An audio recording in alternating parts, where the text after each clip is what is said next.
anyhow, I found this guy to create my logo, and in the midst of waiting for that, I said, I'm gonna do an event. And like I said, I have been hosting events for years, but finally it was time to host an event and charge people to feed them. I used to feed people for free all the time, and that was so hard to do. It's just like, this is a business though.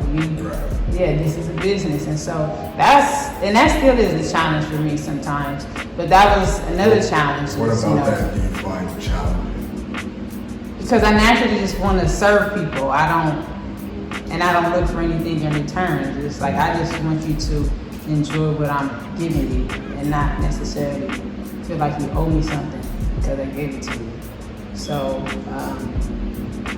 I think that's what it has to do with. I'm still trying to figure that out, but I finally decided to do an event, and it was the end of March, and so like I said, concept, so March Madness. And so I had identified some people that could potentially help me host and facilitate this event.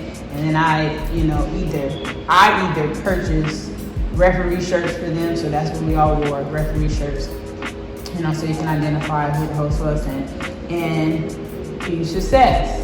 So I said, okay, so see, this is a business.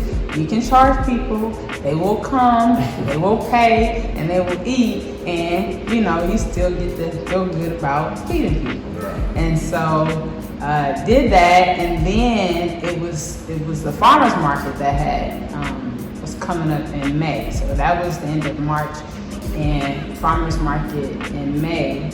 And so I just applied for it. And even though they said you had to have certain permitting, I just said, well, I'm gonna let them tell me I can't.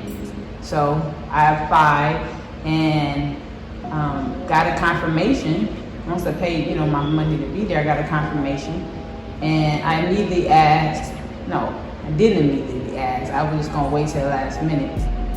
And actually I waited until the last minute just days before, and I said, do I need any type of permits? And the response was no, you're good. So I said, okay, cool. And so, yeah. Now what was interesting though is, again, like I said, I just wanted to make waffles. That was my business, waffles. But just like at the sampling party, and as I share with people, I'm gonna be at the farmer's market, they say, you gotta have chicken. No, I don't. I don't have to have chicken. I'm a waffle bit. Nobody's gonna just buy a waffle. You have to have chicken. So I had chicken and waffles there, and huge success.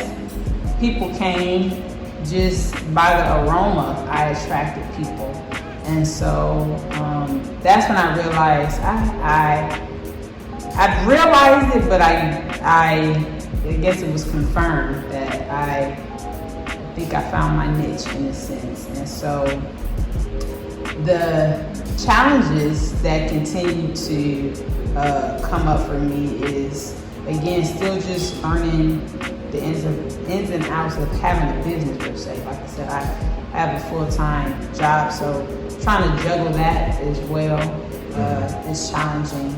And one of the biggest things is, help. I need help to do a lot of what, I have these grand scheme ideas, but it requires some manpower. So the challenge is always finding people that can do it like I do it. And I'm learning they don't exist. So that's a challenge for me because I know how I want things done. So, but I do have people that I can call on, and they step up to the plate for me, so I appreciate that. So, but that's it in terms of the challenges, I would have to say.